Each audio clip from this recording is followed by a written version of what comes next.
Hi, I'm Deborah Fouché, and this is part 2 of a reading of poems from my new book, 3 Kinds of Dark, which is available on Amazon and at zeitgeistpress.com. This is called At 60, Things I Have Lost. Friends who didn't like me crazy, friends who didn't like me sane, the assumption that I'm right, the insistent things be fair, the chic part of despair, the chance to blame my parents.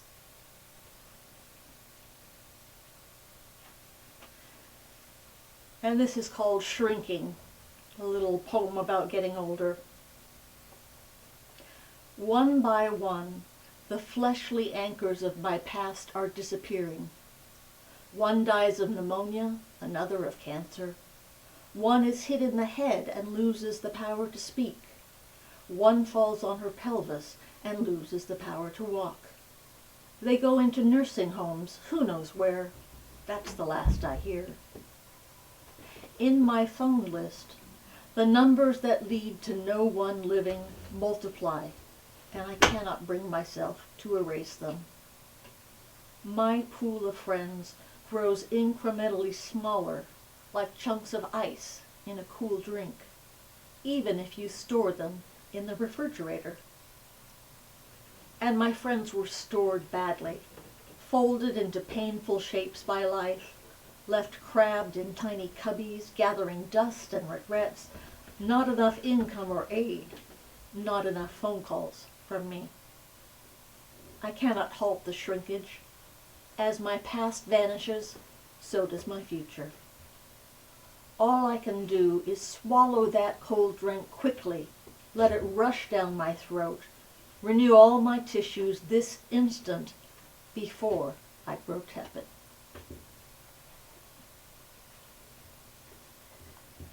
Now this is called Recipe for Marital Peace. The inspiration for this poem was a prompt of 5 words, just 5 random words. It said try to make a poem out of these 5 words. And here's what I came up with. She picks up the sweater from the bedroom floor as if the breach between them could be closed by tidying things. It is a token of her faith. Good housewifery will lead to marital fusion. Keep the lawn trimmed, the house painted, and the marriage, like the clapper, should weather well. In the kitchen, she kneads dough until her thoughts pound out smooth. The argument, like this bread, must be leavened and left to rise. By evening, they will once again find each other digestible.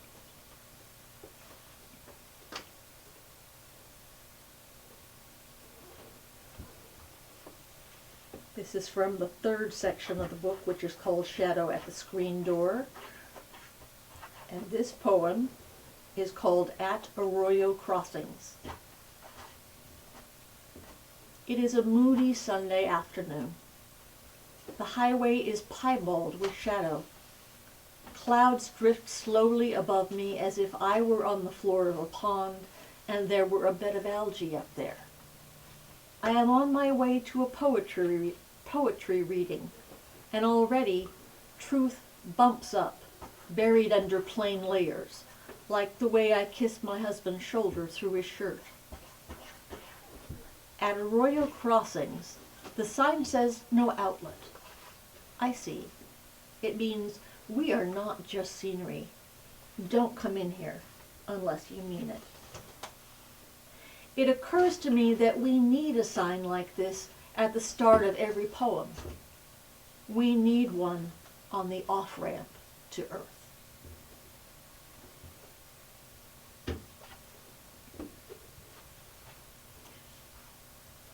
This is called Lost. Someone always is.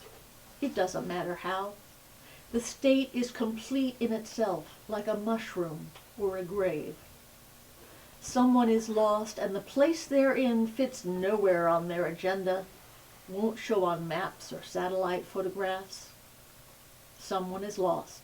Whether adult or child, they are afraid, haunted by disappearing Earth. A world that once contained hairdryers, fences, crowds, now is only a track among the bracken. Someone is lost. Whether or not there are search parties doesn't matter to them. They are just as lost as if there were no helicopters churning. Someone is lost, and it might not be a forest. It could be a love affair or a hospital bed. All we can do is report that we're searching. Someone is lost. It happens sometimes. Sometimes that's the end of the story.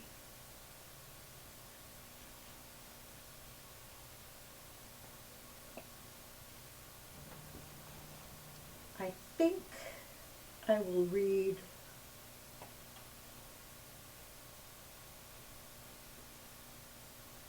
Roadside Motel. The doorknobs are grimy. The carpet nap is worn bald, and a desk clerk stares through you and back at his TV. You write down a name, any name, it doesn't matter. You were never here, and she wasn't with you. She palms the key under rhinestoned fingernails. The wall unit rattles and thumps. The quilt is thin as a Band-Aid strip. You guess the sheets are molted gray, but you never see them. She chews gum the entire time. After, you wait idly for a serial killer to jump out of the shower stall. Place like this, a person could disappear easy, like a courtesy soap or shampoo, get replaced with an identical item by sundown.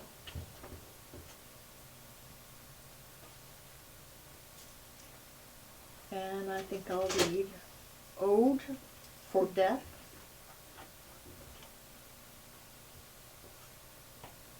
I'd like to put in a good word for death. Death is the great dancer. He comes to parties already hungover and makes us think of Monday and drink faster. He laughs at whatever we say. That's the whole point. Vote for death. Not dying, but death. Not the mess of cars and windshields and shin bones, but death itself. That blank piece of sky at the edge of a cliff. That jackknife into empty may be easier than it looks. Death comes like the end of a really engrossing movie. The lights go up and we recall that we still have someplace left to go. Death moves to accommodate you, no matter which direction you take. Death tells us that each wasted day we are not killing time. Time is killing us. Death kicks my ass, is responsible for every piece of my art and all that I know about proportion.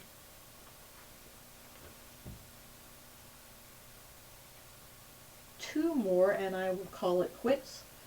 This is called the Icarus Gene. Animals still recall that plunge. Flying fish scuttle and whir only a cautious inch or two above the waves. Monkeys stick to the treetops. Even birds, the first transgressors, won't aim for the sun itself. Moths are a grim exception, whispered of by goslings. But humans remember best the flight, build steel pterodactyls and ride in their bellies, invent lights that won't burn. The feathered shake their heads. It's in their genes, say geese. They cannot help it. It is rumored that the missing link lies decomposing in Tibet, a human skeleton with broad, up-arching wings and tiny, broken feet. The humans know it is their fate to fall, but only from the greatest height they can. I'll end with a little meta poem, poems about poetry. This is called Why I Write. Because it's the only place where I get to choose the ending. because every inky dash and curlicue connects part of me up with the whole, because it gives me an aerial view, and for once I see a pattern, because it was perfect archaeology long before therapy was invented. I write because I like to practice magic. I write because the words spiral out of the tower like Rapunzel's hair, and if you tug, I can pull you up. We can run away together. Thank you for listening. This has been a reading from Three Kinds of Dark, a poetry book available on Amazon and zeitgeistpress.com by Deborah Fruchet. Thank you.